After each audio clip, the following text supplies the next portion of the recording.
So hello everyone and welcome back to another episode of the 1 Point Safety Show with myself, Scott Hartley, and my illustrious co-host, Scouse Andy Lockhart. How are you, mate? You all right, buddy? I'm okay, mate. Yeah, I'm okay. How are you doing? Yeah, good, thanks. Getting over the back end of COVID again. Picked it up last week, so off my wife, and my wife picked it up off my son. So yeah, been doing the rounds of the house, so not an ideal week last week, but yeah, I'm all right, mate. I'm getting there now, so all good from my end. All good. But yeah, stepping away from the riots and stuff that we've had in the UK, thank you coming across to join us and everyone for listening. We appreciate you. Highest downloads of the podcast last week ever. And very, very good on the views. But please do us a favour, like and subscribe to the podcast. It takes 2 seconds, and honestly, trying to get to 100 subs and looking at 75 every week is doing me in a bit, mate, to be fair. But apart from that, it's all good. And it's not through the lack of trying, mate. It's not through the lack of trying. You know, we've given away two things we've given away so far. Actually, no, really, it's four. It's really 4 items, isn't it, really? I still can't get to 100 subs, so yeah. Yeah, well, it is what it is. It doesn't cost people, you know. Doesn't cost people. So go ahead, and even if you're listening to it and you're downloading and you don't have a YouTube account, set one up and go and subscribe. Just set one up, yeah. Just set one up. It's easy done. Now, thanks everyone for being in with us on the chat. We appreciate you being on here. We'll get through our sponsors quickly. We are sponsor of You're not wrong. We are sponsor of Dunstable Town FC, Talk of the Town podcast for this season. The non-league season has started. I think they're 3 games in at the minute, so go ahead and check them out. They have their own YouTube channel. We're also sponsored by Oddballs. You can go across to myoddballs.com, go and have a look at them. They've got a range of merch on there. Our merch is on there too, and you can purchase a pair of boxer shorts or a hat if you want to. So go ahead and do that, and all proceeds go to men's cancer charities. So yeah, have a read of that. We'll start off with a bit of roster news, Scouts. I suppose that's where we should start off with. Been a few signings and a few released and a few ups and downs on the roster. So we signed tackle DT even Taylor Stallworth just after we recorded. Ex-Saints, Colts, Kansas City, Texans, Panthers practice squad, Texans practice squad, Tennessee's practice squad. This guy's been about. 49ers practice squad is where he was late. He was latest on. He was an undrafted free agent in 2018. Just a camp body, really, more than anything, I think, is where he will end up. We also signed a centre-stroke guard, J.C. Hausner, I think is how you pronounce his name. He's been with Atlanta on their practice squad, Birmingham Iron, the Steelers, New York Giants, and he's played 45 games and had 7 starts in the NFL. He was also an undrafted free agent in 2018. Stallworth, by the way, has played 57 games and he's had 2 starts. The subsequent moves for that was we released cornerback Christian Holmes. So Sip Holmes is gone. He signed with the New York Giants off waivers. So he's off to there, so he can tell them how our install works. Nice of him to do that. We also waived tackle Alex Akinbulu, who's been with us for 3 years now, I think, on and off the practice squad, coming up where he's been needed. He was with an injury designation, so it's a shame to see him go. Anyone with an injury designation is not ideal, but at least we gave him a little bit of money and said, look, on your way, mate. We hope you get better soon. So thanks for all your efforts to Christian Holmes and to Akinbulu. Shame that Christian Holmes is gone, because that's another one of Ron's picks who've disappeared off the roster, but I suppose we'll get into that.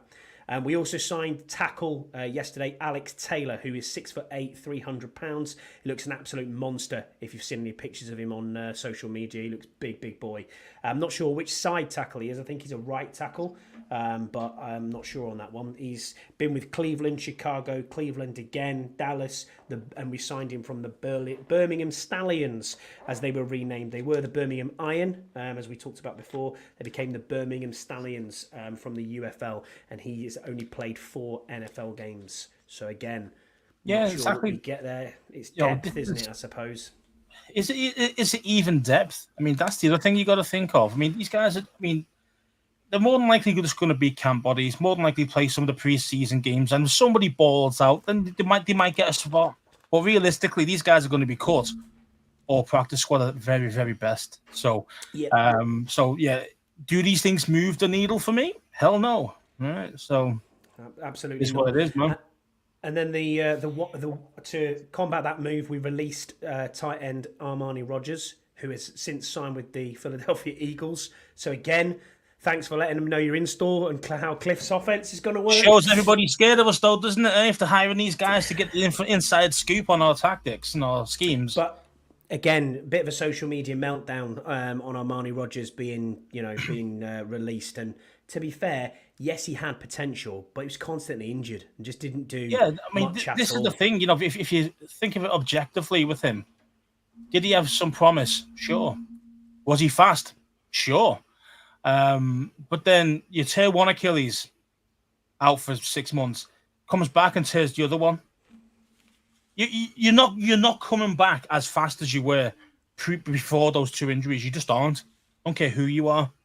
So he's probably lost that burst or that extra yard of speed that was kind of making him the difference maker type of thing. And as I say, he's played like 5 games. Complete 5 games in his whole NFL career. So, with like one target, I think he's had. So this guy's like not this guy's not the real deal. I mean, everyone goes on about the potential, but as I say, he's had 2 bad injuries, man, and both Achilles. And the only other guy I can think of who's done anything like that was the guy we had who was Junior Gillette. Remember him? Yeah, Junior Gillette. Yeah, I remember. Yeah, the linebacker. No, he done his one Achilles. Came back and did his other one, and then he came back once he came back, he wasn't the same player. He got cut. Same kind of thing. You know, these guys just, I mean, it's just a ridiculously hard injury to come back from. A little bit different for, say, a quarterback, but when you got explosive speed, you know, it's a big difference for you when you come back from a torn Achilles, like, so. Definitely. I mean, Brian's put a thing in the chat here. Shout out to Brian. He says Dax refused to give up the info. He went to the Raiders. I didn't know he got himself to the Raiders. But fair play, Dax. Fair play. So, all right, Dax. Well done. We all knew he wasn't going to Denver, though, didn't we? After he stole the girlfriend. But there you go. But look, didn't he? I'm sure he tore both. You know, I thought one was one season, and then he had a season-ending injury his first season. And then the second season he did again, which was last year. I could be wrong. It could be another season-ended injury, but I thought it was both Achilles that he's done one each over each year. But I could be wrong. Maybe. Well, there's a question. I'll double check it. Fact check it. There's a question. Yeah, the question we got in from Rob Morrison here. He said, "So guys, what does Hausner give us? He's played mainly centre or guard. Is Wiley's tightness a potential problem, and not having the cover at tackle is a little bit baffling to me. Any ideas, chaps?" Yeah, I mean, we just spoke about it there. It is depth. He's the depth / camp body / preseason guy that'll end up being cut before the season anyway. So, well, speaking of cuts and where we've got roster moves and things like that, the Commanders this week seamlessly transitioning here, Scouse, seamlessly. The Commanders released their unofficial depth chart. And I mean, the things I've got of note on the depth chart is that the left tackle spot was Brandon Coleman. He was started as the starter. One of the wide receivers is Zacchaeus. One of the defensive end is Cleveland Ferrell. Outside linebacker was listed as Dante Fowler Jr. Benjamin St. Juste as a cornerback. Sarah Still as a cornerback. Mike Davis, cornerback. Yep, exactly. We both said that on here. Strong safety Chin, free safety Quan Martin, and then kick returners and punt returners were quite interesting as well. Igbenogany and Kaz Allen, and punt returners was Crowder and Dotson.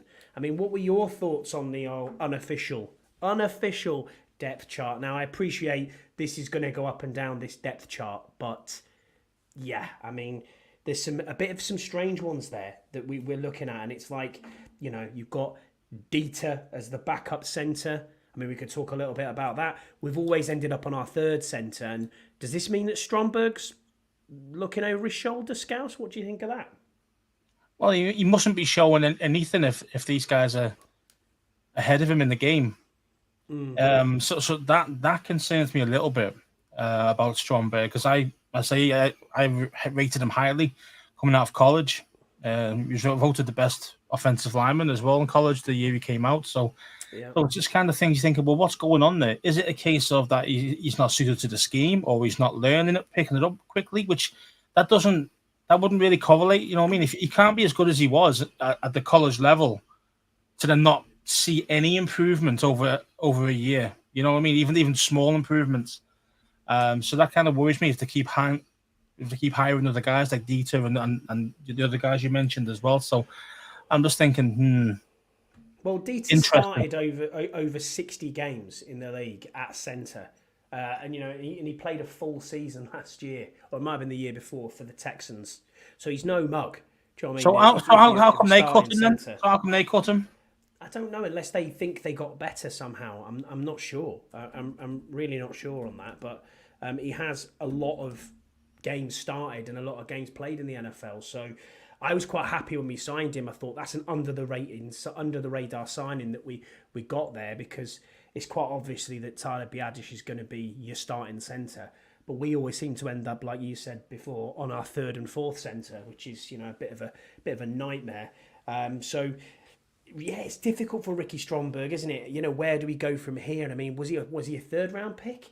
Stromberg, yeah, he was. 2 years ago, and you just think this is not looking good. I mean, again, what does it go back to? Is it talent evaluation from the previous regime? Is it the scouting from the previous regime?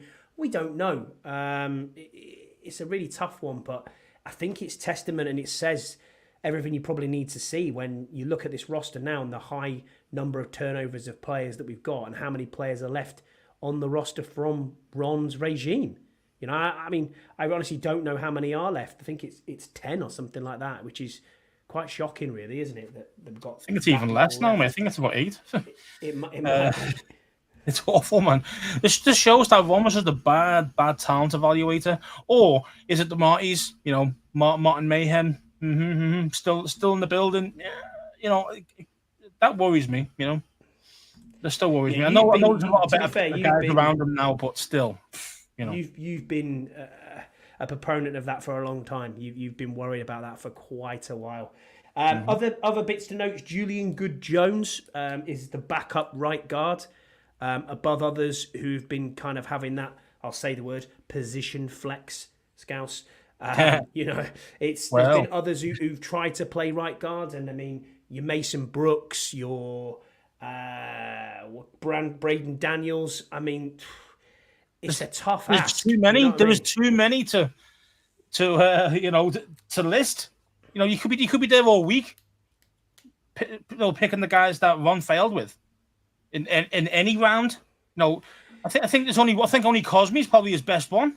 Yeah, 100%. I mean, I'm reading the chat here, and Scott G's in the chat, and he said every player we've mentioned, he's put him as a jag. You know what I mean? He just said jag, and you're right, Cameron McDonald. Shout out to Cameron. You should be worried about me, mate. You should be worried.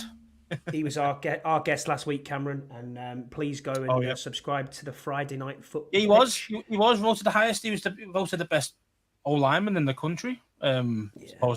Centre in the country. So yeah, it's annoying that I'm not seeing him progress and think, okay. You go out when you buy your Biadasz, your $10 million a year guy, $12 million a year guy. Okay, he's going to be the starter. But you do expect Stromberg to be able to be that backup, and yet he's not. He's actually third string at the moment. So, that kind of worries me a little bit. Yeah, agreed. It's a tough one. Another one we've got to look at is Cole Turner. I know Kyle over at the Burgundy Zone is really high on Cole Turner.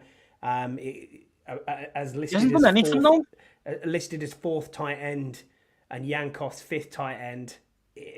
It's going to be tough, because how many tight ends do you keep? The problem is, though, is that we're thinking that all our players, are really high quality players, and half these guys are unknown or proven nothing. Cole Turner, he had one decent catch in one NFL game, and he got a concussion off it. You know what I mean? So it's not like this guy's like showing out and actually making everyone go, bloody hell, this guy's the real deal. And people go, oh yeah, high on him. He's got potential. No, we got too much potential players. We need players who can play, who can produce, and when you need them to, So, and this is where it gets a bit frustrating. From okay, you get your Zach Ertz. Zach Ertz could be quite useful to a certain extent, but again, he is at the latter end of his career. You got to understand that. He's not going to be the Zach Ertz who used to destroy us every game he played against us when he was at the Eagles. He isn't the same guy. So, and then you're hoping that Sinnett's going to be the real deal. Okay, he had a really nice catch there. I think I read. So, I mean, yes, we've got loads of potential guys, but we've got no one who can say, you know what, we could go in there. We could go into some big teams and cause some damage. There's quite a few guys that we're just hoping that they can cause that damage, So that's the only frustrating bit sometimes. We haven't got a team that's proven. Yeah, I agree with you. I agree with you completely. Another one that I was a little bit, when I looked at this depth chart, now again, we've got to stress this is unofficial. How officially unofficial it is is yet to be seen. Phil Mathis, he was the 5th overall DT. I mean, that again. I think they'll be looking to trade him. I think they'll be looking to trade him. I really do. I don't think they'll cut him because he's a second rounder. But like a seventh, for a 6th or something like that. Yeah. It won't be high level because no one will take him for a high level pick. So jugs machine and some Gatorade bowls. Yeah. Yeah, hire the water boy instead. You know what I mean? You're not getting much for him, are you? You got to package that up with something. Maybe package up him and Forbes for Ayuk. How about that? No. Javonte John Baptiste is ahead of Andre Jones on the depth chart as well, which again, 7th round pick. But what's worrying is, do you keep your 7th round pick, and that's just a bias potentially that this coaching staff's got ahead of the previous coaching staff? I mean, again, Andre Jones had flashes, but he's a 7th round pick for a reason. It's tough to become a starting defensive end and say, oh yeah, you're going to be our edge rusher and learn this scheme. And I mean, maybe he's not picked it up as quick during training camp. We don't know, but he has maybe got these some guys potential. Just aren't good enough. I mean, don't get me wrong. I hope these guys are great. I want them to be great. I want them to win. I want them to play for us so we win games. But you got to think about it. Dan Quinn's looking at it from looks like a higher level. I expect this out of our level of play, not this. Like where Ron was. Do you know what I mean? And I think that's the key here. That's why most of the picks from this year's draft, I think all their players are ahead of previous ones from the year before. Do you know what I mean? From Ron's group. Does that tell you? Does that tell you that the guys there is favoritism? Oh, they're my guys and they're Ron's. Or is it more on the case of they're just better players than what Ron was drafting? Do you know what I mean? So it's it could be a bit of both. It could be a bit of both. We don't know. It could be. Yeah. There is always a bit of nepotism in the NFL. We know that. Of course there is. But I mean, I say I'm just not especially for speaking about the edge guys or the edge, the kind of like the bubble guys. I mean, any of those guys could go, and I wouldn't be upset about it. Do you know what I mean? I'm exactly the same. True, I think what we have to do here, Scouts, is we have to trust in the process of what Adam Peters, Dan Quinn are building. Now, off the field, you can see that there's investment in the stadium, there's investment in the training facilities, there's investment from this, ownership group. It looks like Peters is doing the right thing. There's been massive investment in this coaching staff. We cannot deny that at all. And hopefully we get it right on the pitch. Now, Rome wasn't built in a day, and we have to be expectant of what we see. And Deluxe has nailed it again in the chat. He expects this staff to build the best team they can, no matter where they came from. Yeah, agreed. But you can't polish a turd. Do you know what I mean? You can roll it in glitter though, and hope for the best, Scouts. But but do you see what I mean? So you can only be as good as the player level as well. I mean, don't get me wrong. The staff, this is I've mentioned many times. It is a superstar staff. But, absolutely.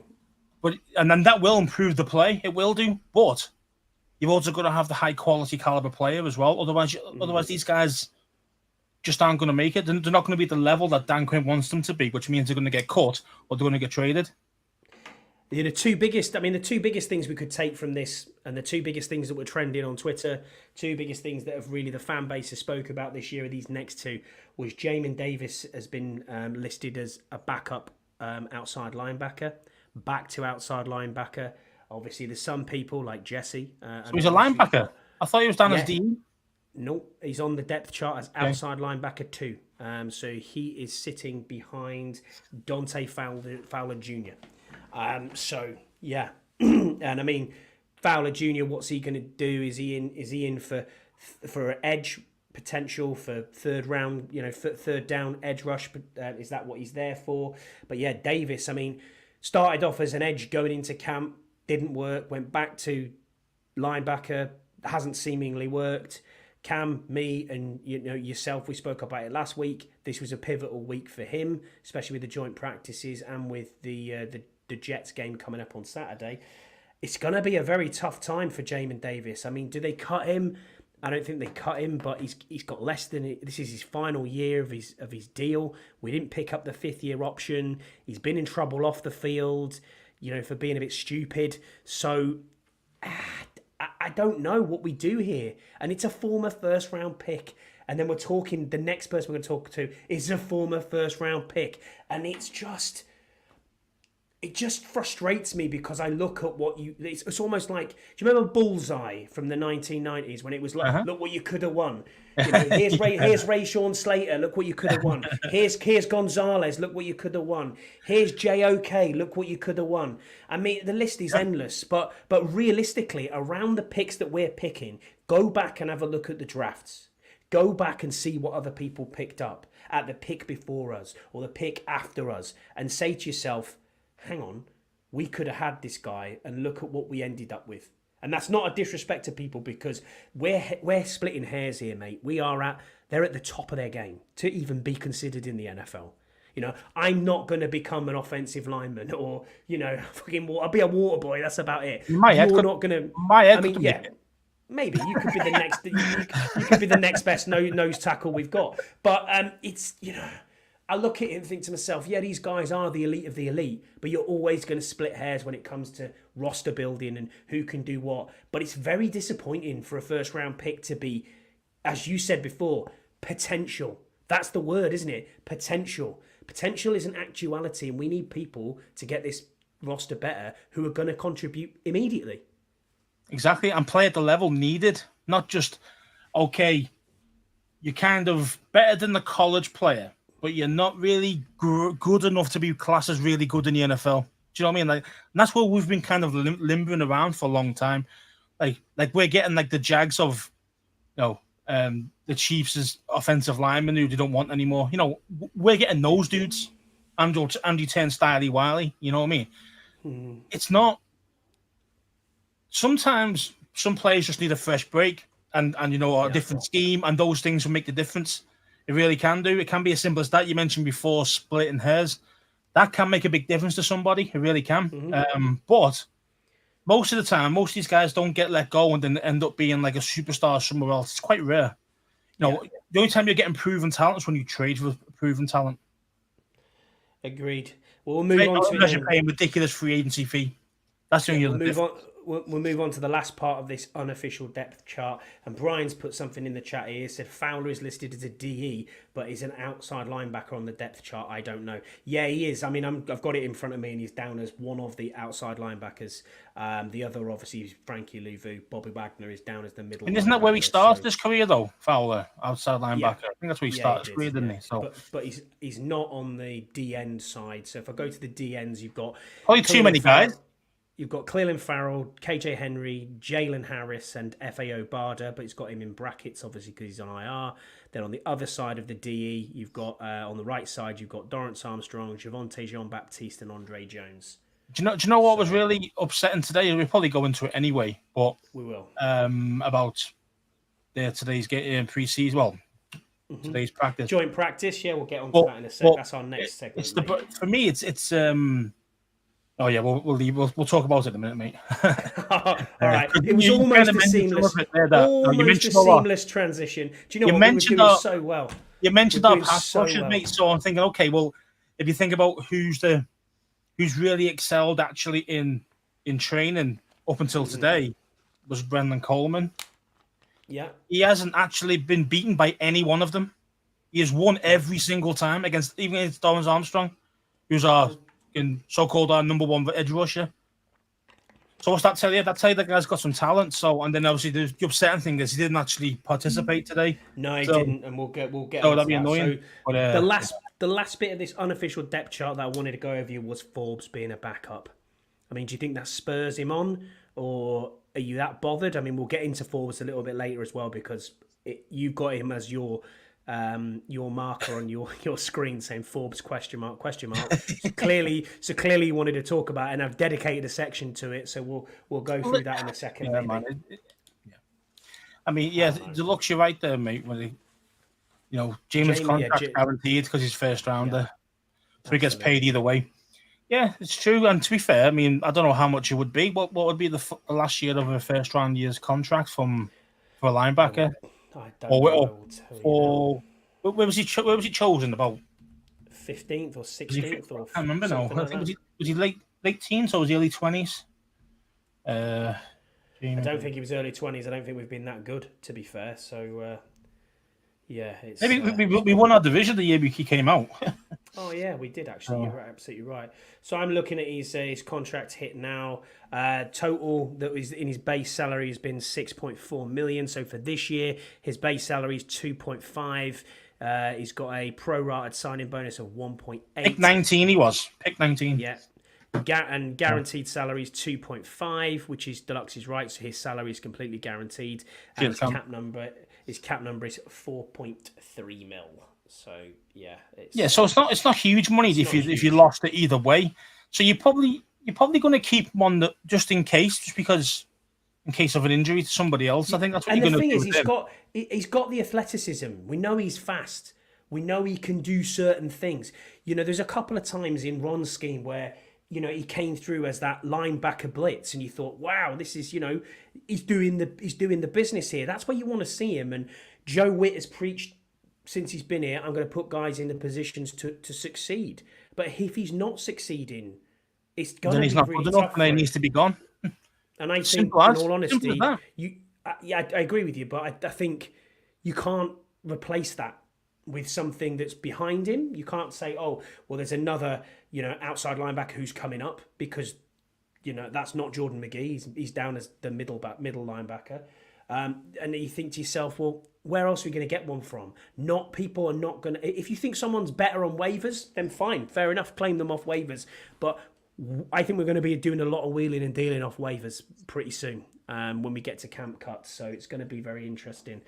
We'll get into it then, Scouts, mate, with the joint practice overview. What I'll do is I'll go through some tweets that were shared by our colleagues. Well, not our colleagues, but people who were there from the Twitter sphere, the John Kimes, the Nicky Javalas of the world. I also got a few New York Jets reporters as well who were there. So I'll read you what was said, and then we'll go through it a little bit more. So it said, rough start for Trent Scott in 11v11. Neither Coleman or Wiley were training today. They didn't have the pads on. So I don't know what that tells you, but when I did watch Dan Quinn's press conference, he was preaching that you may see that people who play more in the practice won't be playing more in the game, and vice versa. So those who aren't necessarily massively in the practice will play more in the game. So maybe they're leaving Brandon Coleman and Wiley to play the game, but we've heard about Wiley's tightness, so quite interesting. Shame he isn't tight enough to actually stop an actual edge rusher, isn't it? yeah, exactly. Eckler was returning kicks. Yeah, okay. It's worthwhile trying these things in these sessions. Yeah, I agree. I think Dyami Brown has solidified his place on the roster. I don't think that's in question now. I had him down as a camp cut and a bit of a one who could potentially be a bit of a surprising cut, but he hit in stride a one-handed catch from Jaden Daniels, quite a long, lengthy ball. It is available on social media if you want to go and give it a watch. It was a really good catch. things like that matter, especially in places like joint practice. And he has had a really good camp. And that Jets defense is no joke. Yeah, apparently he's catching 500 balls a day after practice off the jugs machine just to try and keep his hands in the shape that he wants them in. And, you know, he's a guy who's had a 2-touchdown game. You know, he's not a mug, but he's not, again, it's potential, isn't it? It's what is his potential? And we're back to that word again. I should have called this the potential pod. You know, it's just... But I honestly think he's here. I think he's here to stay, Dyami Brown. So yeah, he had a good one. Terry was against Sauce all day on the left-hand side, especially in 1v1s. So they kind of locked each other up. Not much more than that. There wasn't like, Terry's absolutely, you know, ghosted past Sauce Gardner and he's took him and, Sauce Gardner's all over Terry. Nothing really said about that battle at all. It was just, Sauce is fighting Terry. So, and that's what we expect from a number one wide receiver and a number one cornerback who was offensive rookie of the year. You know what I mean? Defensive rookie of the year. Very, very good. Very, very good players, both of them in their respective positions, you know, so... I always think though when you're looking at these things, especially if Jaden Daniels is actually playing at that time, you know, when them two are up against each other, normally the offense should be slightly better than the defense because the defense should gotta be reactive. You know what I mean? Yeah. So for me, it's like, Terry and Sauce 1-on-1. Well, I want to see Terry beat him. Only a couple of times. Doesn't got to be all the time, but he's got to be able to beat him. Do you know what I mean? And I understand Sauce is a top-level guy, but it's kind of like, well, if we're saying Terry's a top-level guy, then he needs to be able to beat him.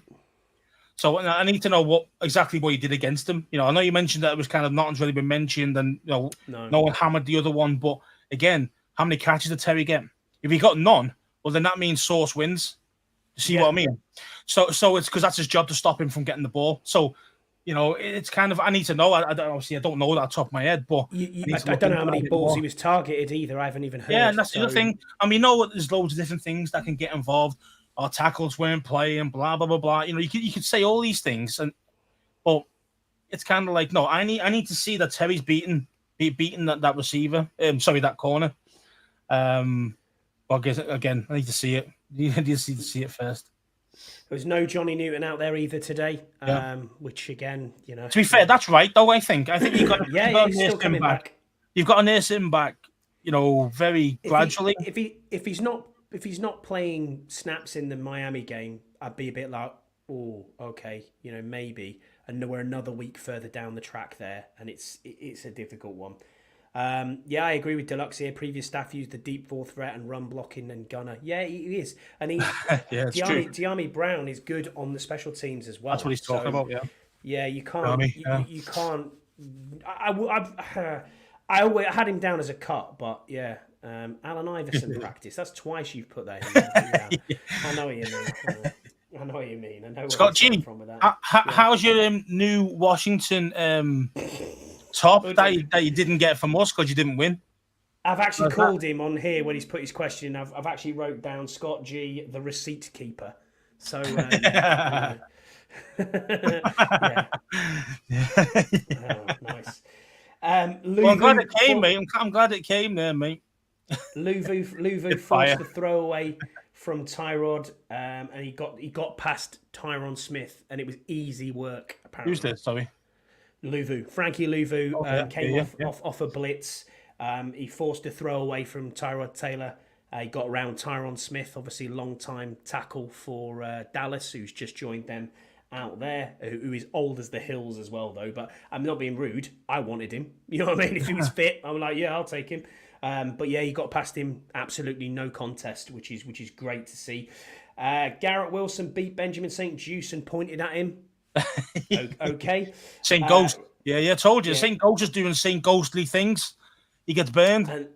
And then maybe we'll look at this as one of the questions which Scott G put in. But Bryson Tremaine, he keeps showing up, and he got 2 deep passes in this joint practice himself. Snagged 2 passes. So fair play to Bryson Tremaine, bottom end of the roster guy. I hope they make it. If he's continuing, people keep saying nice things about this guy. So yeah, they are. So and then he's probably got a good chance of keeping the roster spot. Well, apart from the bit we're going to get onto in a sec, which is Emmanuel Forbes, and we'll get onto that. The other alarming thing from practice was Ramiz Ahmed missed his last 3 field goal attempts from beyond 40. Then Riley Patterson came out and missed his last 2 attempts from beyond 45. So what we talked about last week, you said the kicker is not on the roster. You're probably right, Scouts. The kicker is not on the roster. These guys just haven't got the leg, man. Shit show. They haven't got the leg. That's what it is, mate. They haven't got the leg. Every time you see them, they're practicing with each other and they're going through. Yeah, but because under zero pressure, when you put a little bit of pressure on these guys, that's it. That's why they're not very good kickers, because they can't handle the pressure. And we're only talking. Okay, the weather wasn't great today in New York, but is it New York where they were at? It was in New York. Yeah. It was in New York. Yeah. I get it. So the weather's not the best for the kicker, etc., etc. But the thing is, man, 45 yarders, mate. They're not gimmies, but you got to expect our guy to be hitting 9 out of 10 from 40 to 45. It's when you start going 50s, I expect it to go down a lot. Absolutely. Yeah, I'm with you. It's kind of come on.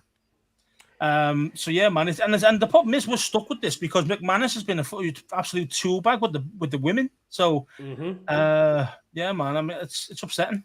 It really is. Well, there's a lot of key. I think someone on social media, I can't remember who it was, but shout out to them, whoever it was. They said that 9 teams in the NFL have 2 or more kickers on their rosters. Yeah, but they're good kickers though, because not many are top quality.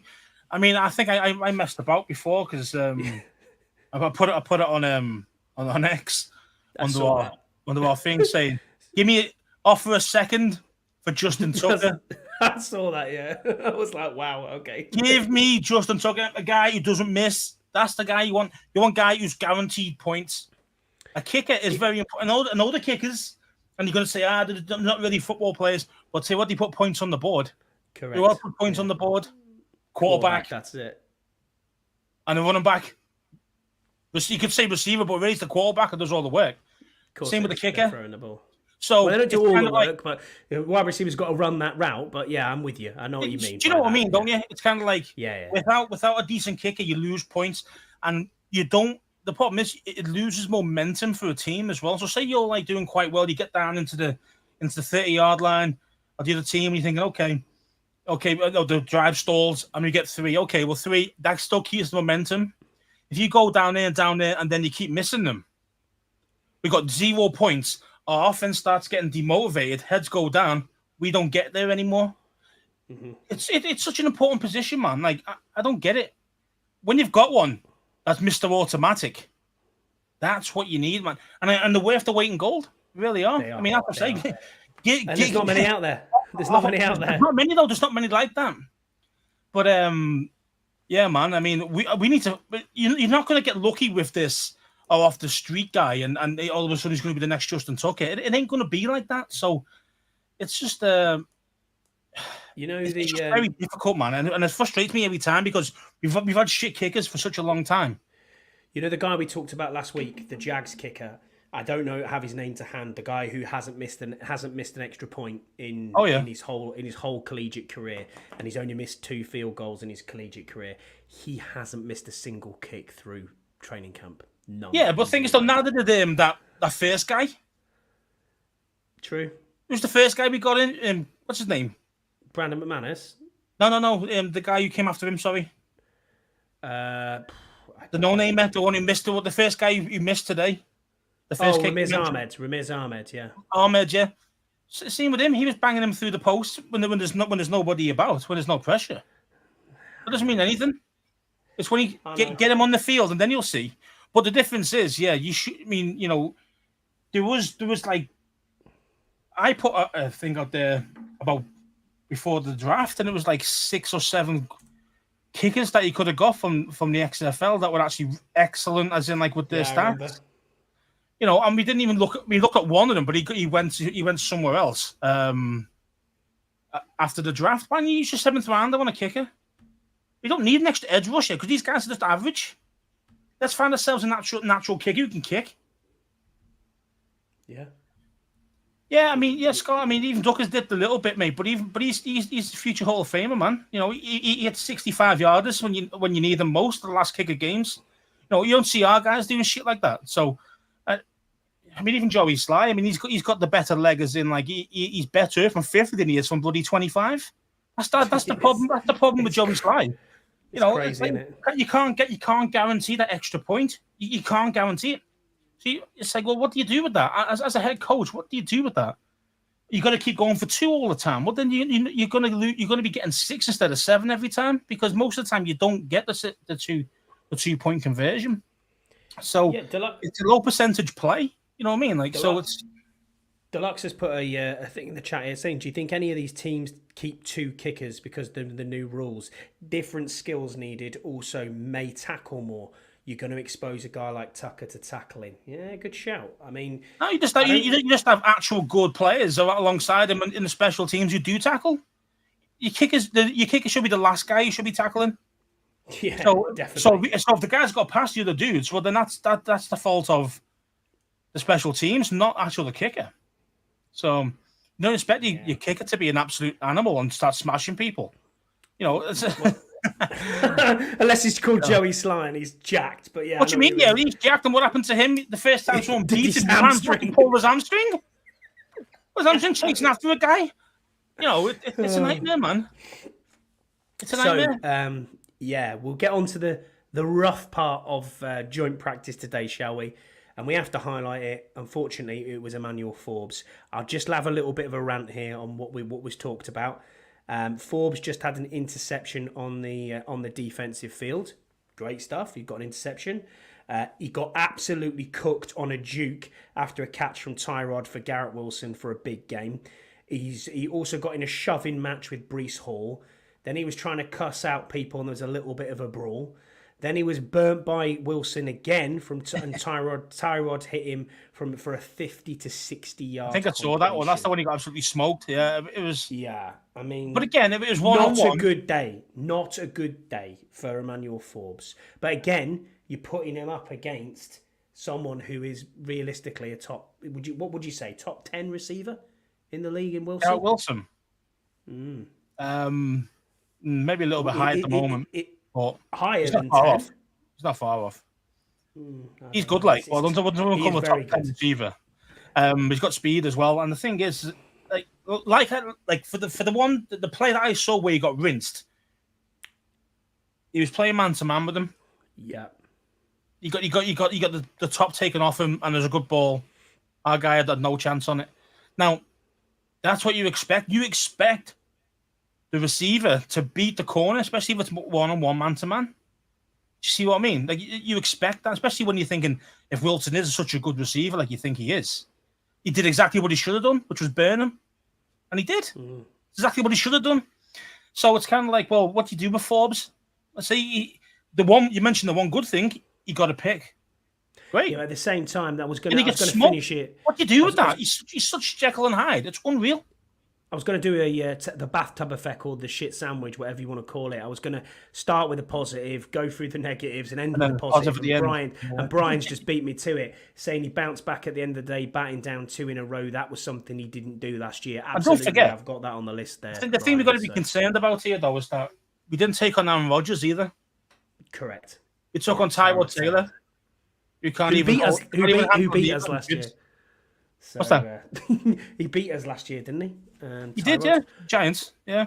Again, was it hard to beat us last year? No. No. I'm just, I know. So where do you go with Emmanuel Forbes? Really, is the question, because that's the $1 million question. It really is, because you can see he's got sparks. You know, he's like a flash player, isn't he? It's kind of wow. One minute great, the next minute god awful. Now the problem is you don't need that from you need stability. You need solid 7 out of 10 and more. If you can get that, even better. But you can't be like 9 out of 10 1 minute and then 3 out of 10 the next minute, because you're getting smoked all the time. You can't rely on him to be on the field. You just can't do it. So he's like an enigma. He really is, man. Like you just don't know what to do with the guy. You hope and you coach him up. You hope that he gets it, but at the moment he just doesn't look like it. He doesn't look the real deal. He doesn't look like a first round corner. It's really tough because I remember sitting, but it is difficult. Live I remember sitting live streaming with you when the draft was on and when we picked him, and I was like, "Oh, okay." It was a killer. That was a killer. Could stay good because, as you mentioned, Gonzo was there. Yeah, he was there, wasn't he? So you just think, yeah, that was ridiculous. That, to be fair, that was a bad pick. I mean, even me. I think I was on. I always remember this. I was asked by Kyle to do one of the Giants. Yeah, the Giants pick or whoever was number 23. Actually, whoever was 23 was picking 23rd that year. I'm sure it's Giants, but I could be wrong. Might be Minnesota. I don't know. But anyway. So basically, I said Manuel Forbes to them because at that time he was ranked as a second rounder. So I got him in the first round, kind of like early 20s. And everyone's like, "Oof, that's a bit of a call." And they end up going to us at bloody 18. It's just like, "Oh, nice one, cheers, bro." Like it's so frustrating because we overdrafted him. I get what one was trying to do. We need turnovers, but the thing is. He's too much of a high risk player. He just gets rinsed all the time. It's hard as a defensive coach to go, do you know what? I'm going to put Forbes in. Like on third down when you pass and play, you think, okay, the QB's got to throw because it's 3rd and 20. Okay, yeah, you might stick him in there because again he's a ball hawk, so you might get an interception for you.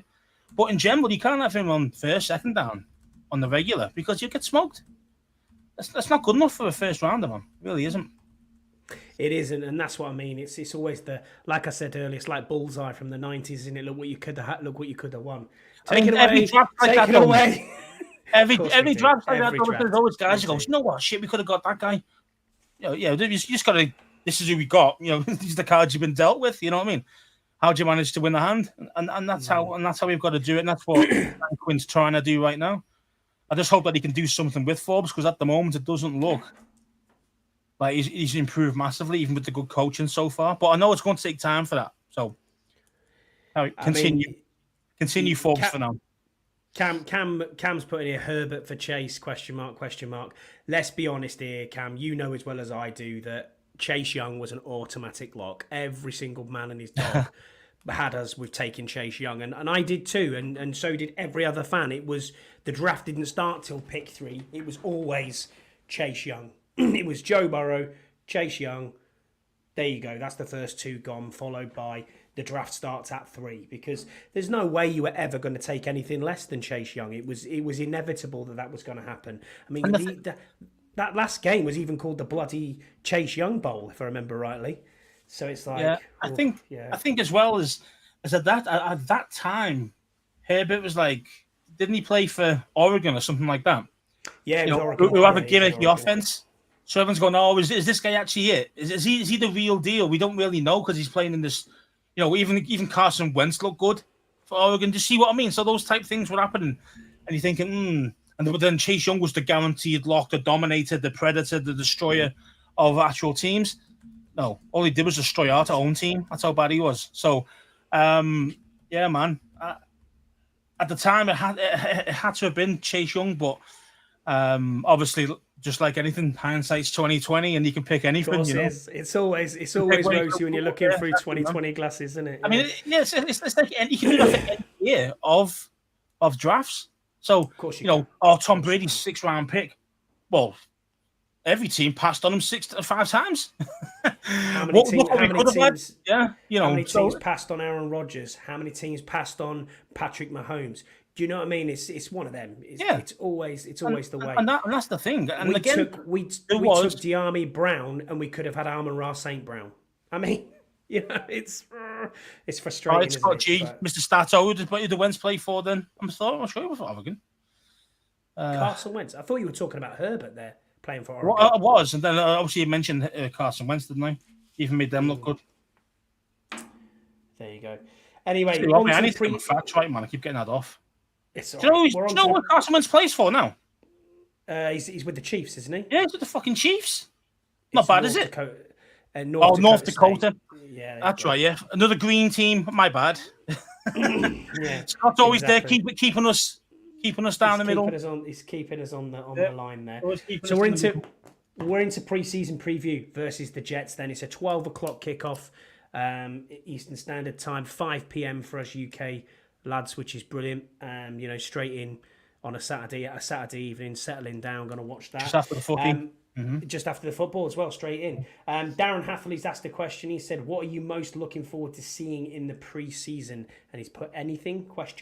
Now, for me, I mean, we can go through. I mean, clearly you want to see Jayden Daniels and see exactly what he's about. I mean, that's an absolute given, especially going against the Jets. How many drives he'll get? I think he'll get a quarter, maybe 3-4 drives maximum. And that'll be him removed out, and it'll be Marcus Mariota thereafter. I mean, what is the biggest things that you want to see, Scouse? I'll open it up to you. I mean, to be fair, what I really want to see, I want to see what Coleman can do. I want to see what Coleman can do. I've got line. I mean, it's he's done well against all our rushers, but again, our rushers are kind of C grade, maybe C plus if you want to give us B, and that's being generous. And the Jets have got some genuine destroyers there. So I want to see how good he can be against them. But if he's carrying an injury, there's no point in making him play in that game. It just because he didn't participate in training either, did he? In practice, day 10, which was the day before. So his last 2 days he's been out. So again, we don't know what it is.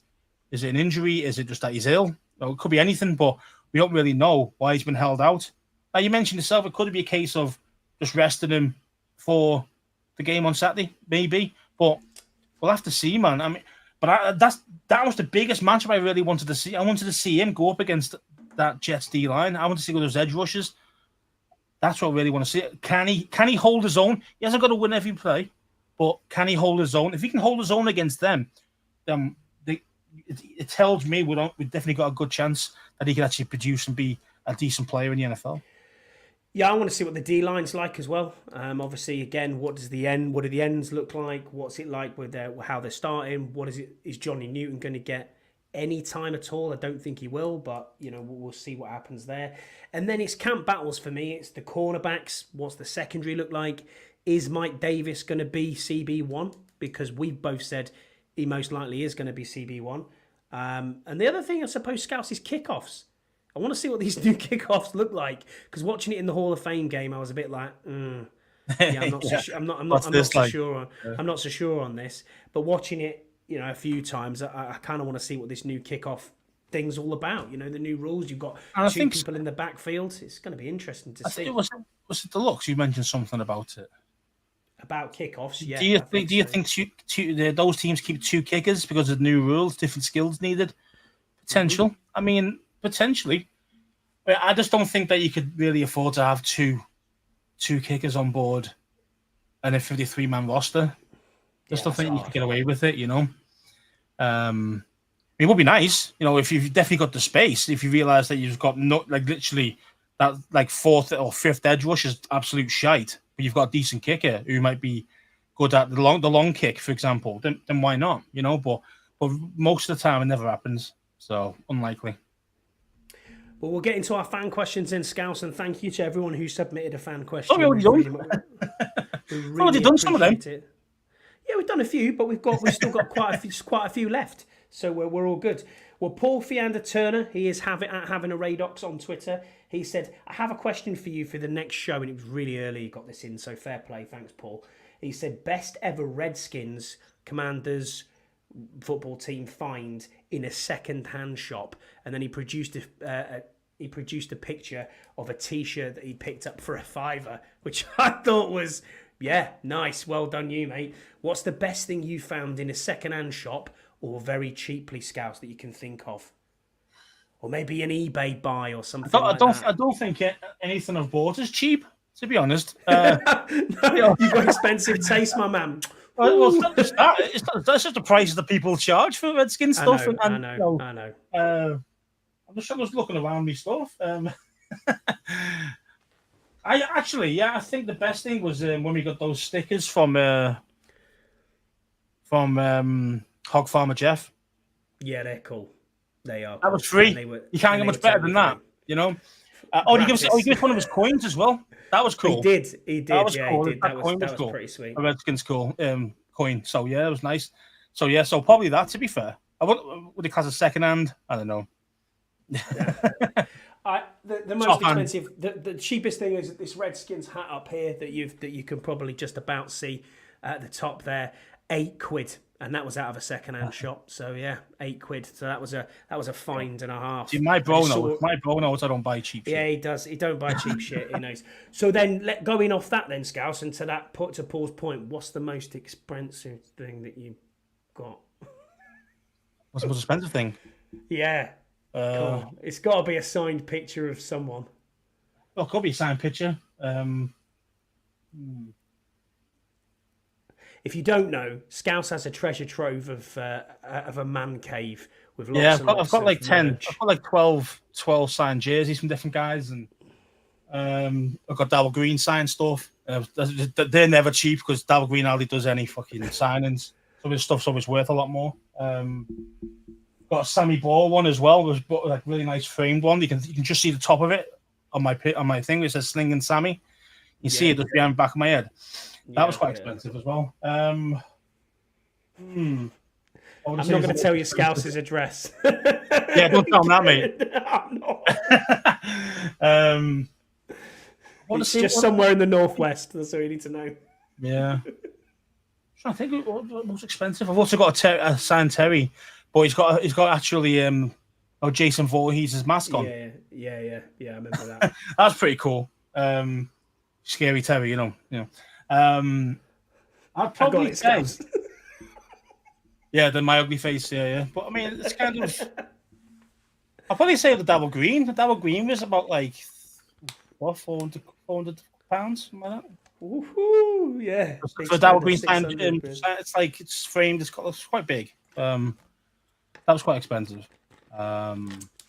Also got signed Willie Beeman, even though it's not Redskins stuff. Signed Willie Beeman, Jamie Foxx. Nice. Yeah, I like that. Yeah. That's good. Signed jersey from him. That was expensive as well. So probably similar prices, about $500 $500-ish, something like that for one thing.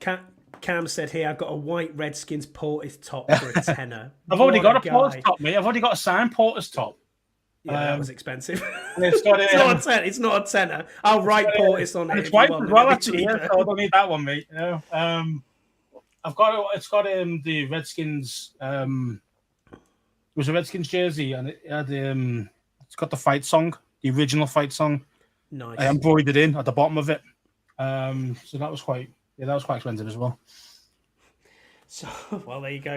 Expensive tastes. Well, I'd say money, but not really, because it's all spent on these things, mate. And I've got the shittiest little helmets ever. That is the saddest display ever. I've got to be honest with you. That is the saddest display. But there you go. Canada Mike's put a few funny questions in for us. He says, do you think Dotson, by the end of the season, will have better stats than Terry? No is my answer to that one, because I don't think he'll be a 1,000-yard receiver, and I think Terry will be a 1,000-yard receiver. Touchdowns wise, it's interesting one, because you think Terry's always going to go up against the CB1, and Jahan does definitely the bounce back year, because last year he was poor. So yeah, no, I'd still say Terry just beats him out, but it'd be closer than we think. Oh, yeah. Yeah, you're right, Ian. The posse, that was bloody expensive. Yeah.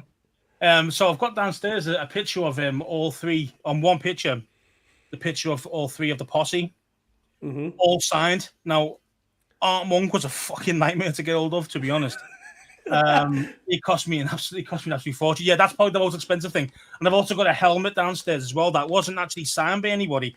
But I got it specially made for. Oh, mate, that one you wanted to keep going to America with. Yeah, I was going to bring it to the States to try and get it signed by Ron, because it was actually a cancer helmet. It was specially made designed by this guy in Las Vegas, and it's superb. But it's got no signature on it. It's just in my case, but it's that was like over that was like 1,000. So yeah, so they're probably you're looking there. The posse was similar price to that as well, because of how expensive Art Monk was. Yeah. And the frame and all that, yeah, it was quite expensive. The posse was definitely expensive. I've got Kerrigan downstairs as well. Like, but he's cheaper. Nice. Another question from Canada Mike. He says, "Do you think, like I do, that forwards will pick up 3 interceptions in the first 4 games, including a pick 6?" Nope. No. Let's move on. No. Hashtag burn. That's what he's getting. Burn soul. Yeah. Oh, yeah. Straight cash, homie. Yeah. If only, bro. If only. So, Commander Viscount, who is our hat winner, who is in the chat with us. So, thank you for being with us, Commander Viscount. He says, with Armani Rogers being cut this week, do you see any other surprise cuts coming? Now, this is a really tough one, but I don't know. But again, is Armani Rogers a true shock cut? A shock to the fan base. I think he's right with what he's saying there. I mean, John is correct with what he's saying. It's a shock to the fan base because of the potential, and we talked about that word a lot on this pod, potential. But yeah, surprise cuts, maybe Derek Forrest. Yeah, but even then, wasn't he higher up on the list? The depth chart, yeah. We were concerned about that because he was like 4th string, wasn't he? Yeah, he was playing with the 4th. So you're thinking, shit, what's happened to you? But I mean. Again, even if you say, could Jamin Davis be a shock cut? Now, would that shock you though? That if he got cut, I think it wouldn't be a shock, but it would be. See what I mean? So that's the thing, Steve. It'd be a disappointment because of the first round tag status that he's had, if that makes sense, Scouse. Because he's been a first rounder, you expect more out of him. You'd expect your first rounder to be gunning for a second contract, wouldn't you? But to just not pick the 5th year option up and to be pretty much cast aside from both positions, and then you're not a starter in either of them positions, it's a tough road. It is a really tough road for him. Man. That's yeah. I'm looking at strong safety here. It's Jeremy Chin, then Derek Forrest, then Dominic Hampton, and in free safety, that's a strong. At free safety, it's Quan Martin, Jeremy Reeves, Percy Butler.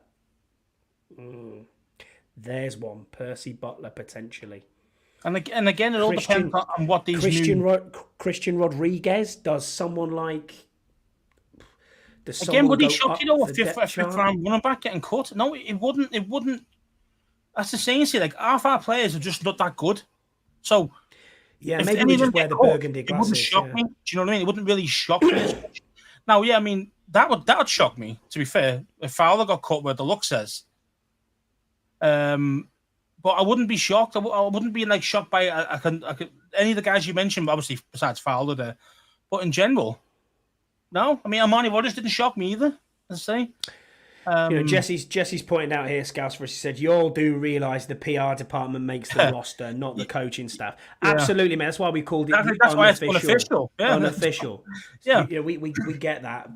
And depth charts change all the time. But again, if you're looking off what you're going off there, Percy Butler, maybe. I mean, again, someone who's played a lot of games, but he's a good special teams player. So that's the thing. How good is he at this new one? Jamin Davis doesn't play on teams. That's the other thing. Who doesn't? So Jamin Davis doesn't. Yeah, exactly. Doesn't do teams. I'm saying this guy is quite easily could be gone. He really could. When it comes down to the 53, that's Great question. You think about it, 5th round, Deluxe mentioned there, Rodriguez, an interesting one, potentially. But again, you got McNichol there, who's actually a better 3rd down back than Rodriguez as well. So it's kind of like, would it shock you? No. Wiley's there as well. You know what I mean? So it's not like, as in Michael Wiley at running back. Oh. I thought you meant as his turnstile. I was thinking, okay, yeah, I could deal with that. I could deal with him being caught. That's really awful. Commander Viscount's second question, he said, what's a successful outcome for Brandon Coleman? What does it look like after joint practices and heading into the game versus I think I touched on that before. We did, yeah. I want to see him just kind of hold his own. I say I'm not expecting him to be all singing, all dancing, stopping every single play and win every snap. I can't expect that. But does he technically win more than he loses? Even if it's 60-40, I'm happy with that. I'll be happy with that. But you just need to know, is he going to play? Because we just don't know. We don't know if he's going to be playing or not. That's one of the tinge of disappointment really of today, was finding out I could not see what good he was or heard anything about him. So, shame. Deluxe is right again. He said some players are better in practice than games. Apke even can't wait for pre-season. That's true. He was always good in pre-season, wasn't he? Yeah, he was. To be fair, he was absolute dung when it came to the game, real games. And Cam again. Shout out to Cam. It's go and follow the podcast tomorrow for Cam as well. It is the football. Oh, hang on, I've got it on here. I couldn't even remember what it's called. Football pitch. Friday night football pitch. Come on, I've paused it up already, Cam. Apologies for that. He said we could end up with about 40 on special teams. Yeah, you're right. We overdo specials a lot on here, but again, it's what do you do? It's a totally different kickoff, and that's what we've got to see, isn't it? We've got to see looks at how kickoff works, and it's all new heading into this season. So true place. Friday night football pitch. There you go. Thank you, Cameron. Thank you. Jesse telling you straight. Jesse's telling you straight there. What Jesse's telling me straight is he Butler in the Forest. Yeah, okay, okay. Defo. I mean, Mystic Jesse again is doing his thing. He says Jamin Davis and Derek Forrest are going to be cut. So to be fair, he also thinks like that Joey Sly is good. So that just nullifies his whole points. Every point he ever makes. Oh dear me. Scott G's question, and I've called him here. He is at 20GDog on Twitter. I've called him the receipt keeper. He said, who will become the preseason star in game one that fans will fall in love with and then overreact when he gets cut as they think he'll be signed by someone else but end up on their practice squad? Yeah, this happens every single year. I mean, I can't remember the guy's name, and anyone in the chat, Deluxe or Jesse or Cam or Did you say Scott, week one or preseason one? Preseason one. Who's gonna come out in preseason one and we're gonna go, oh my god, this guy's amazing. He ends up get cut and then he ends up on another team. Now I need the answer to this because I tried to Google it earlier and I couldn't find it anywhere. Who was the guy who was a wide receiver, camp body, who was pretty decent through practice and through the two of the games for preseason, and he ended up getting cut by us and he signed for the Saints? I can't even remember it for the life of me. It was only about 3 years ago, and everyone was raving about him. If anyone can put it in our chat, let me know. I will search high and low. I just cannot remember his name for the life of me. And he ended up on their practice squad, exactly the same as what Scott G said. As soon as I saw Scott G's question, I thought, I'll have a look at that. And I cannot remember his name for the life of me, but it is what it is. It is what it is. I don't know who it is. Evening, Richard. Thank you for being with us. Appreciate you being on. So who's going to be this person we're going to be thinking of off the roster? Oh my God, this guy's amazing. Who are you going for, Scouse, that's going to end up cut? Bryson Tremaine. Yeah, that is a great shout, Bryson Tremaine. That is a great shout. I mean, he has been showing up though already. So is that where we go? That's what I mean. Bryson Tremaine. So you be meant on our practice squads because nobody else wants him. Yeah, well, maybe. Not other teams. But I'm talking about Bryson Tremaine. I say everyone's loving him. Everyone's loving his work ethic. So everyone's thinking highly of him. He probably have a decent game here against the Jets thirds, and then he'll get cut. Do you know what I'm going to go for? I'm going to stick with the wide receiver room, and I'm going to go with Kaz Allen. I know he's been with us a couple of years on practice squad, been elevated here and there. Simi Cobbs Jr. Thank you, Jesse. That is exactly who I was thinking of. Simi Cobbs Jr. Wow, yeah, what a player he was. Yeah, what a player. What happened to him? Sucked, He's man. Not even in the league. So, yeah, exactly. But we loved him. And this is exactly what to Scott G's point, that's exactly what he was saying. Who are we going to fall in love with? I think Kaz Allen this year, I think especially doing the returning stuff, he might have a big return in one of these games and you're like, oh, wow, Kaz Allen's a lot. Not necessarily. Kaz Allen's a hammy waiting to happen. Do you know what? You're probably absolutely right. But yeah, it's going to be. Well, he missed last season because of the hamstring, didn't he? Well, that's why he didn't get any real game time. He did indeed. I got a couple more. We've got a couple more questions that have come in, and these two were from Deluxe, who is in our chat. He said, "Pre-season week 1 is upon us. What kind of fan reaction is expecting from a win or loss? Remember Osaka? Remember the Ravens streak?" Yeah, we do. I mean, the Ravens streak, that was our golden hour, wasn't it, last year? That was where we were. We beat the Ravens in pre-season. Happy days. Yeah, I mean, are you bothered about a defeat in pre-season? Pre-season? No, I'm not. No, I mean pre-season, as I say, it's all about trying to find those kind of hidden gems of guys, like, the guys on the bubble, and see, can they actually produce at a good level in a game scenario, not just in between, your offense and defense type thing, and of your own team.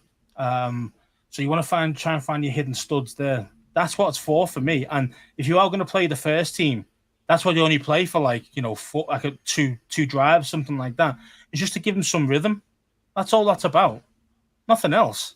It's not about, great if you can hit a 50-yard touchdown on the first throw of the game, but it isn't about that. So pre-season, I don't give a shit at all.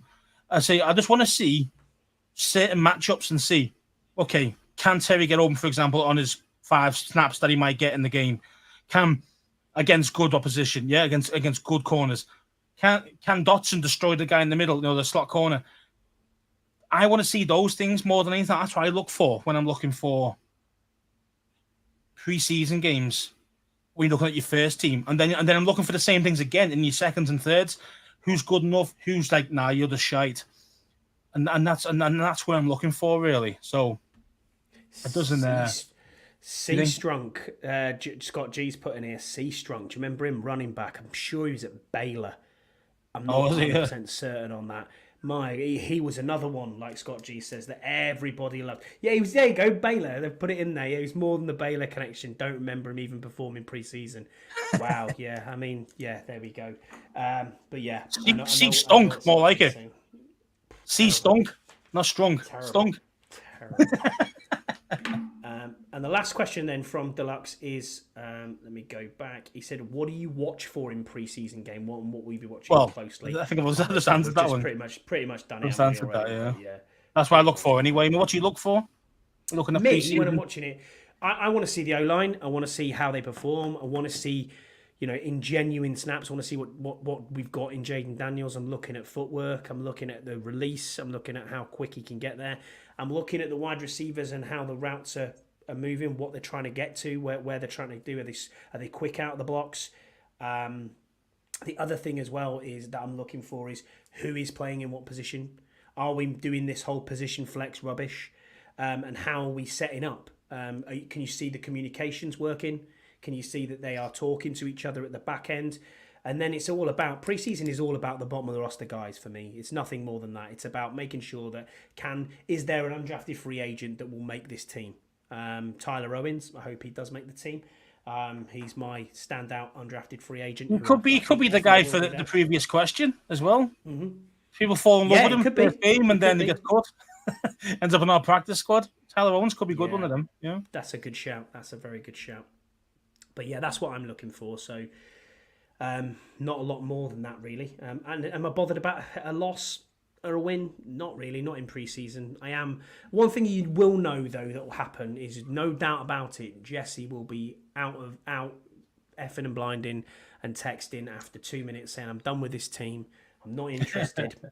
It's only pre-season, calm yourselves down. Why is he playing Mariota in the first? Exactly. Why is Jeff Driscoll playing this game? Exactly that. Why are they starting Trent Scott at left tackle? Yeah, exactly. Yeah, I know. Mike, Canada Mike, last question for us. The Cameron have a question. Ooh. It's shit when your question ain't read out. Oh, okay. Did you put a question to us, Cameron? I don't know. If you did, I apologise, because I'm going to go back at here. He said, "Don't forget to listen to this two great lads with informative and entertaining pod." I appreciate that. I wonder what else was I'm scrolling up and see if he's wrote it in the chat, but yeah, maybe. I'm not sure. I'm not sure if we did have an actual question there from Cameron. If we did, I can apologise to him personally. But on Twitter, he said. Oh, did he put one on Twitter? Okay. I'm looking. Can't see it. Maybe I've missed it. I don't know. Deleting me. Cameron, I may have missed it, and if you did, I apologise. If you want to put it in the chat now, we'll answer it. We'll answer it. So yeah, you've properly thrown me off there, which is awesome. But yeah, it is what it is. I'm just trying to look back and see what I've highlighted in my bookmarks, and I can't see anything. I normally bookmark every question, so yeah, bit of a strange one. Yeah, Cam, I can't see it either, bro. What is it, man? Not sure. Interesting. But there you go. Yeah, Mike says the only thing burning in the towns and cities in the towns and cities of the UK. He said, I'm assuming it's fallen apart since you left. Yeah, it has a bit, but hopefully we're over that now. Yeah, that was because of me saying, "Well, no, that's Mike's fucking stupid one." Mike had a stupid question on here. It was right. He said, "If you and Scouts were looting the Greggs, that's it, the Greggs." Yeah, that was the one I was looking for. You can only take one food. What would it be? What if I was looting Greggs? Yeah, you can only take one food, one item, one type of food. Ooh. I like a sausage roll, but they're not the same now. They used to not be good, like are they? in the 90s. It used to be just full of grease in the packet, and in the packet of the grease bag. When you look at a Greggs bag, and you used to pick it up, and it was completely shiny. Oh, see, that's the way to go. And I'm from Newcastle, so where Greggs was made. Actually, if I was going to take one item out of Greggs, it'd be Stotties, and you can't get them anywhere else apart from the Greggs in the northeast. I think you can get them as far as York. I think is the very bottom of where you can get them from, but you can't get Stotty bread anywhere other than that. So that is what I would take. So yeah, interesting. I used to love Greggs' chocolate donuts. But like the ring ones, they were awesome, but they don't do them anymore. So that pisses me off. I like the chocolate fudge donuts out of there as well. I mean, we're both big lads. Not good though. So, you know what I mean? So we can eat a Greggs, not a problem. But the problem is, if you're going to Greggs, you can't not have a like. Chocolate roll or a pasty or something. Yeah, exactly. You've got to have one or the other, haven't you? It's like going to McDonald's and not having a cheeseburger chaser. Of course, you've got to have a cheeseburger chaser. Why would you not? Ian, your brother, said bad weather, poor return for JD5, or the makeshift O-line front. Either way, not good. Hope it gets better and quickly. Yeah, the offensive line. It will. Well, fingers crossed. It should get better. The more reps they play together, the more chemistry they get together. They should get better as they go along. But yeah, I say it was bad weather. It wasn't the best of weather to practice in. But I mean, Sauce Gardner did say to Jaden that he's going to be real good. Yeah, I saw that. What he's seen in practice with him against him there, he said you're going to be real good. So that's a great compliment, So we'll see how it goes, man. And again, you've got to remember his joint practice is staged. So joint practice is staged between Robert Saleh and Dan Quinn. They will say, look, I want to run a 7-on-7. I want to run just a session of our defensive line against your offensive line, and then vice versa. I want they set up scenarios, aren't they? Situations, of course they do. Situations that they may not see in the game. And then that means that's now on tape, so you know what you've got going forward. So it might have looked a bit shit at times, but I don't think it was designed today for Jaden Daniels to do anything with his legs at all. And from what I've seen, minimal, I'll get that, because apparently it wasn't recorded, but they had about 15 minutes of recording from the New York Jets side of X.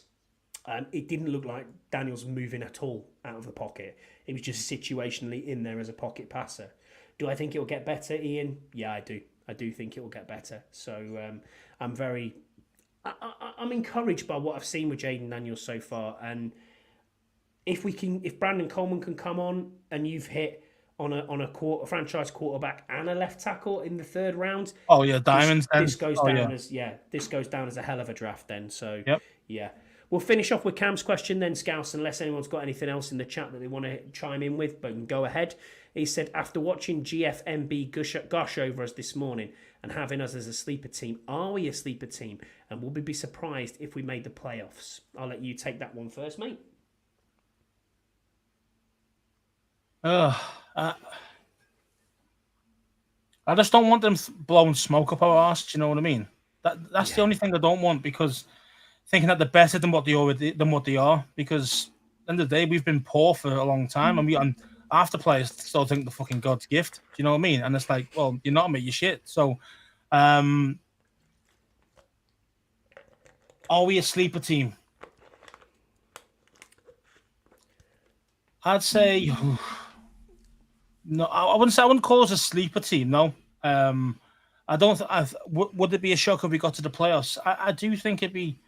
I do think it'd be definitely ahead of the game if we did make the playoffs. But you know, as I say, the best I think we could possibly get is 9. I really do. Yeah. So, but we've been here. We've been here before, Scouts, haven't we? That would get you in the playoffs. Now with 7 seeds, that would get you in there. But it's kind of we'd have to be at our kind of I think our best. I think to be able to get that. So I still say we're a 7-8 win team. I'd say realistically, absolutely 6 to 7 wins. But would I be shocked if we made it? Yeah, potentially a little bit shocked. But I would. But I wouldn't be calling us a sleeper team and people like licking our ass and all that, because I say it tends to get to our heads very quickly. That's why we never win 2 games in a row. Have you ever noticed that? You win a game, more like, oh yeah, we're fucking the dog's bollocks, and then you go and then you play fucking Chicago away and get beat 40-0. So you know what I mean. So that's the kind of shit that happens to our players and our team. So don't blow smoke about ours. The same, man. This is how it is. And they got to keep a head on the swivel, man. Yeah, look, Cam, there's a way to 10 wins. We know there's a way to 10 wins, but it's going to be extremely tough. You have to stay completely injury-free in key positions, because injuries make a massive difference to this team and this squad. We've been through it just there. We're going through the unofficial depth chart and who's getting cut, who's doing what. You know as well as I do, when we look at this team, that there is not much depth. There's potential, as we've talked about, but there isn't much solid depth within this squad. Now, Rome wasn't built in a day. We all know that too. And this is year 1 of this new rebuild. I don't care if he wants to call it a retooling or recalibration or whatever he used. It's a rebuild. Well, they need to recalibrate St. Ghost and Forbes. I'll tell you that. I mean, look at the state of these. Even Ian said there, they said that was about our defense. Our defense is going to be that good. Well, let's face it, right? No, let's get it straight here. Our pass rushes are average, as I mentioned before, CC plus level, and we've got bang shit corners. Yeah. So, we don't know about Mike. The combination of the two is going to be painful. So that's why we need to make sure that in the interior has to be absolutely on the money. Yeah. So your Bobby Wagner's got to be in there. Your John Allen, your Paynes. These guys have got to be the real deal and really get pressure in the face of the quarterback. If they don't, we're dead on defense. We'll be dead. They'll just pass it over the top. And, when you see Forbes get smoked, you're seeing St. Ghost get smoked. So, it's kind of. I wouldn't put everything. Yeah, we've got a hell of a lot better linebacker team, and we'll be a lot better against the run. But you got to see it from the point of view of, if you haven't got good corners, you need good edge rushes or at least good pressure at the quarterback. And we haven't got good edge rushes, real good. So it's kind of like, shit. Okay, so I mean, our defense has to be from the middle. It really does. All our pressure's got to come from there, man. So yeah, we need Payne back to the. Yeah, we need Payne. We need Allen. We need all those guys. We need them all to be able to produce. We need Newton. We need all these dudes. No, we really do. Give the people what they want, Scouse. I mean, Cam McDonald again in the chat here. He said, "Okay, so Dallas are getting hammered for being top heavy. Which roster is deeper, them or us?" Oh, tough that, because I'll probably still say them. Yeah. I don't really know the ins and outs. I don't really know their bubble guys. Don't really know them, so yeah, I'm unsure. Exactly. But obviously, man for man, they're better. They're better than us. They beat us most times. So they're more consistent. They win 12 games a year for the last 3 years. Okay, they fail in the playoffs, So a gang of bottlers, we know that, but they can still win games in the regular season.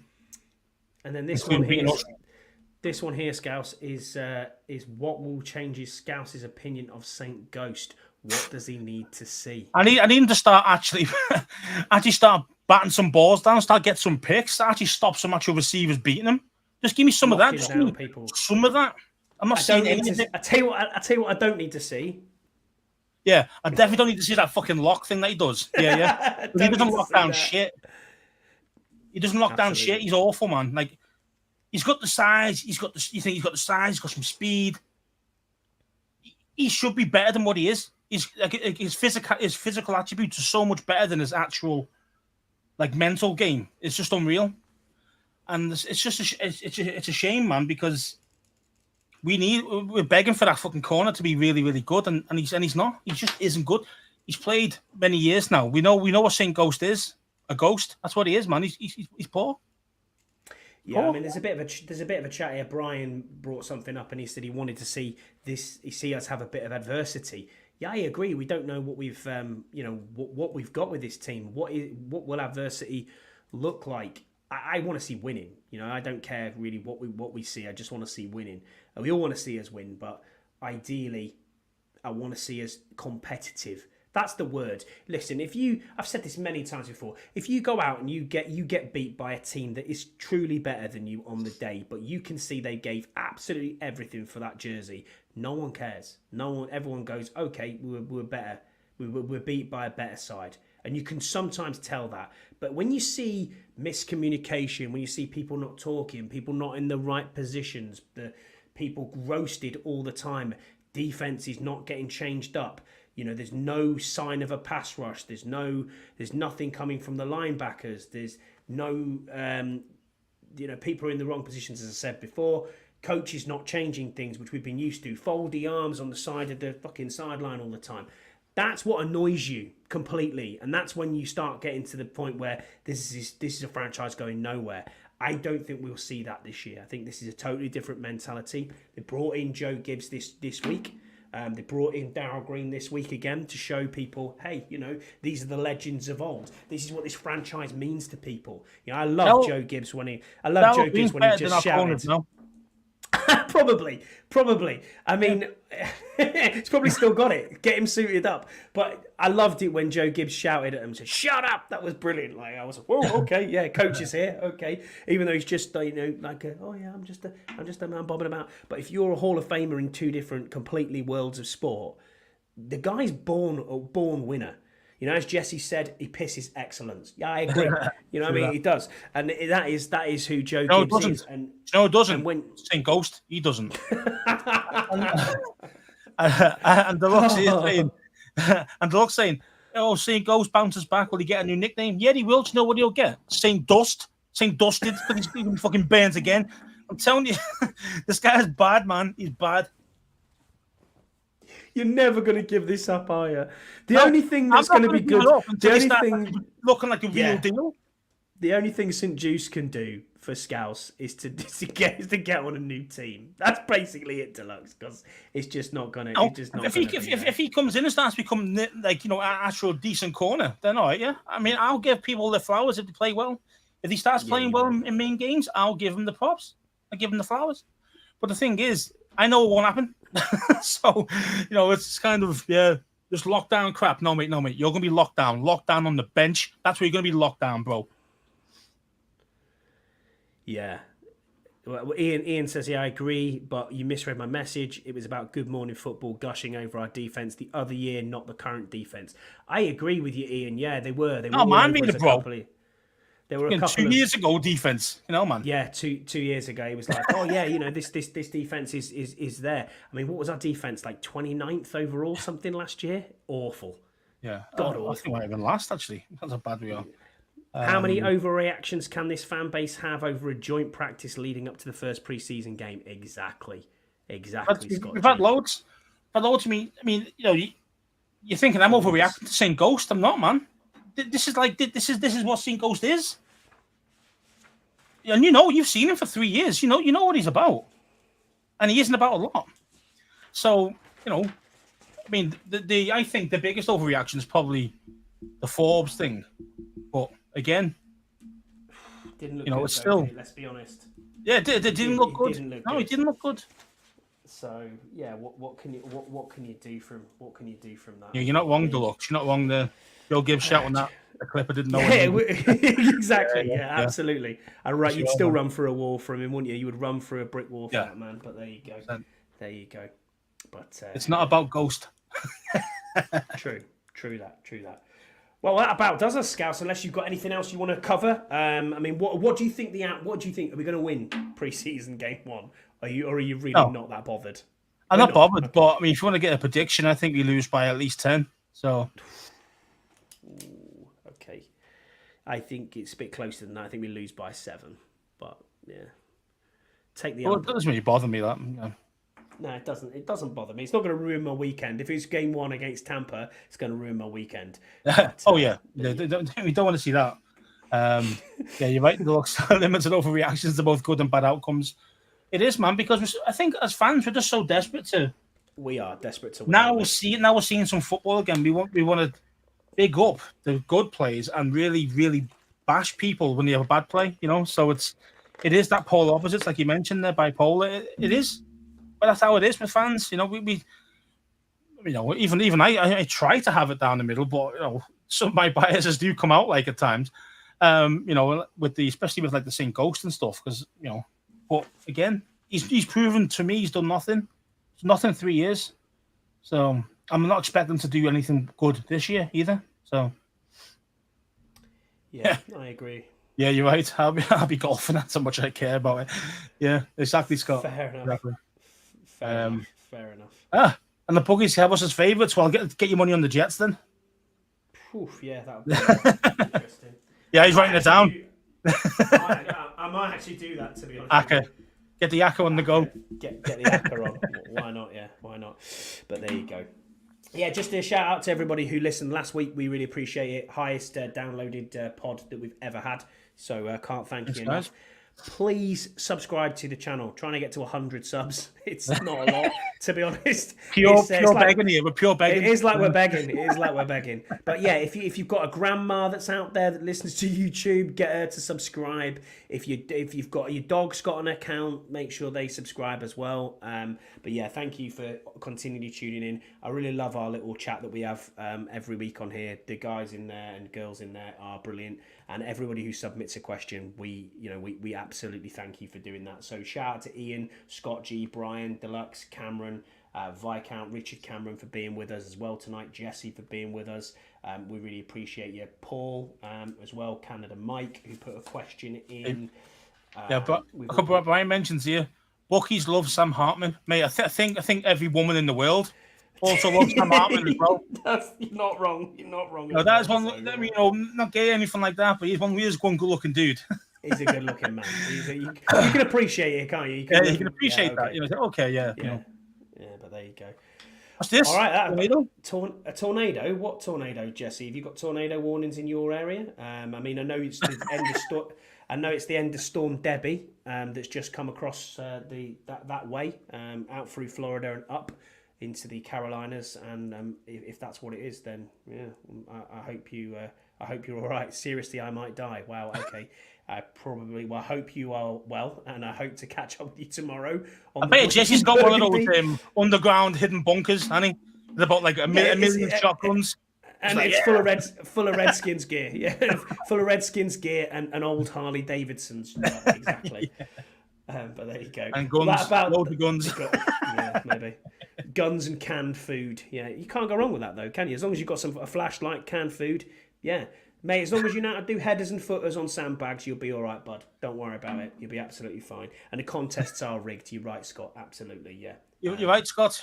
It's always going to be that way as long as you're involved, mate. You know what I mean? As soon as you stop getting involved, mate, that'll be that's when you'll win. if he's that desperate for a hoodie or a hat, I'll get him on, honestly. And it's 5 weeks from today. Scouts will be out there, so can't wait to get out there and see what's happening. Yeah. The reporter telling Quinn that he has to keep calm because of the female fans. Yeah, that's exactly, 100%, man. And this year, this to Jesse.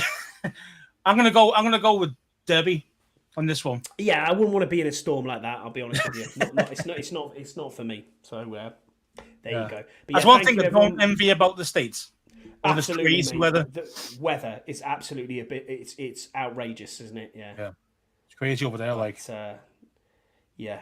All right. Well, thanks everyone for being with us, and we will catch you again next week, hopefully on a Victory Thursday, and we'll see you all soon. Take care, guys. Thank you. Take care.